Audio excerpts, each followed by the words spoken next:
দেখেছেন, যদি সংসদ বা রাজনীতিবিদ নয়, বরং সাধারণ জনগণ সরাসরি রাষ্ট্রের বড় সিদ্ধান্ত নেয়, তাহলে কেমন হবে? ঠিক এমন একটি গণতান্ত্রিক ব্যবস্থার নাম হলো গণভোট। আজকের এই ভিডিওটিতে আমরা বিস্তারিতভাবে জানব গণভোট কী এবং কিভাবে কাজ করে, বাংলাদেশে গণভোটের ইতিহাস, গণভোটের সুবিধা ও সীমাবদ্ধতা এবং আলোচিত 2026 সালের গণভোট নিয়ে বিস্তারিত আলোচনা। ভিডিওটি শেষ পর্যন্ত দেখুন। গণভোট, ইংরেজিতে রেফারেন্ডাম, হলো এমন একটি প্রক্রিয়া যেখানে দেশের সকল যোগ্য ভোটার কোনো নির্দিষ্ট জাতীয় রাজনৈতিক বা সাংবিধানিক প্রশ্নে সরাসরি ভোট দিয়ে সিদ্ধান্ত জানান। এখানে জনগণ কাউকে প্রতিনিধি হিসেবে বেছে নেয় না, বরং একটি প্রশ্নের উত্তর দেয় হ্যাঁ অথবা না। উদাহরণস্বরূপ, সংবিধান পরিবর্তন হবে কিনা, সরকার ব্যবস্থার পরিবর্তন হবে কিনা, কোনো বড় রাষ্ট্র সংস্কার গ্রহণযোগ্য হবে কিনা, এই ধরনের প্রশ্নেই গণভোট হয়। গণভোট কেন প্রয়োজন? সাধারণত গণভোট হয় যখন বিষয়টি অত্যন্ত গুরুত্বপূর্ণ, সংসদীয় সিদ্ধান্ত নিয়ে জনমত বিভক্ত, রাজনৈতিক সংকট তৈরি হয়, অথবা সিদ্ধান্তের জন্য জনগণের সরাসরি সম্মতির প্রয়োজন। গণভোট তখন এক ধরনের জনগণের রায় হিসেবে কাজ করে। সাধারণ নির্বাচন বনাম গণভোট। সাধারণ নির্বাচনে আমরা ভোট দেই একটি মানুষকে, কিন্তু গণভোটে আমরা ভোট দেই একটি সিদ্ধান্তকে। সাধারণ নির্বাচন প্রতিনিধি নির্বাচন, গণভোট সিদ্ধান্ত নির্বাচন। এটাই মূল পার্থক্য। বাংলাদেশে গণভোটের ইতিহাস। 1985 সালে গণভোট। বাংলাদেশে সবচেয়ে গণভোট অনুষ্ঠিত হয় 1985 সালে। এই গণভোটের মূল উদ্দেশ্য ছিল তৎকালীন শাসন ব্যবস্থার প্রতি জনগণের সমর্থন যাচাই করা। এটি রাজনৈতিকভাবে বিতর্কিত হলেও বাংলাদেশে গণভোটের ধারণা প্রতিষ্ঠিত করে। 1991 সালের গণভোট। 1991 সালের গণভোট বাংলাদেশের ইতিহাসে সবচেয়ে গুরুত্বপূর্ণ ও প্রভাবশালী। এই গণভোটের প্রশ্ন ছিল, বাংলাদেশে রাষ্ট্রপতি শাসিত শাসন ব্যবস্থা বজায় রাখবে নাকি সংসদীয় শাসন ব্যবস্থায় ফিরে যাবে। গণভোটে জনগণের বিপুল হ্যাঁ ভোটের মাধ্যমে রাষ্ট্রপতি শাসন ব্যবস্থার বাতিল হয় এবং বাংলাদেশে আবার সংসদীয় গণতন্ত্রে ফিরে আসে। আজকে রাজনৈতিক ব্যবস্থার ভিত্তি এই গণভোটের উপরেই দাঁড়িয়ে আছে। গণভোটের সুবিধা। গণভোটের বড় কিছু সুবিধা হলো জনগণের সরাসরি অংশগ্রহণ, সিদ্ধান্তে গণতান্ত্রিক বৈধতা, রাজনৈতিক স্বচ্ছতা বৃদ্ধি, ক্ষমতার কেন্দ্রীকরণ কমে, জনগণের আস্থা বাড়ে। সহজভাবে বললে, গণভোট জনগণকে রাষ্ট্রের মালিক হিসেবে প্রতিষ্ঠিত করে। তবে গণভোটের কিছু সীমাবদ্ধতাও আছে।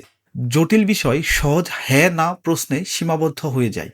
আবেগ বা ভুল তথ্য দ্বারা প্রভাবিত হওয়ার ঝুঁকি, রাজনৈতিক প্রচারণার অপব্যবহার, সংখ্যালঘু মতামত উপেক্ষিত হতে পারে। তাই গণভোট সফল করতে সঠিক তথ্য ও স্বচ্ছ প্রক্রিয়া অত্যন্ত জরুরি।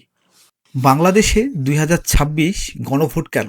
2024 সালের বড় রাজনৈতিক আন্দোলনের পর তৈরি হওয়া জুলাই জাতীয় সনদ, জুলাই কার্টার, এটা একটা সাংবিধানিক সম্পর্কিত সংস্কার পরিকল্পনা, যাতে দেশের রাজনৈতিক অবস্থার বড় পরিবর্তন আনার প্রস্তাব রাখা হয়েছে। এই জুলাই সনদ কি বাস্তবে কার্যকর হবে, সেটা ঠিক করার জন্য 2026 সালের 12 ফেব্রুয়ারি গণভোট হচ্ছে। কখন হবে? 12 ফেব্রুয়ারি 2026 একই দিনে ত্রয়োদশ জাতীয় সংসদ নির্বাচন, গণভোট, রেফারেন্ডাম। এতে প্রতিটি ভোটার একই দিনে ভোট দেবেন সাধারণ নির্বাচন এবং গণভোটও। গণভোটে কি প্রশ্ন আসবে? গণভোটে ভোটারদের জিজ্ঞেস করা হবে, আপনি কি জুলাই জাতীয় সনদ এবং সংশ্লিষ্ট সংবিধান সংশোধনী প্রস্তাব গৃহীত করতে সম্মত?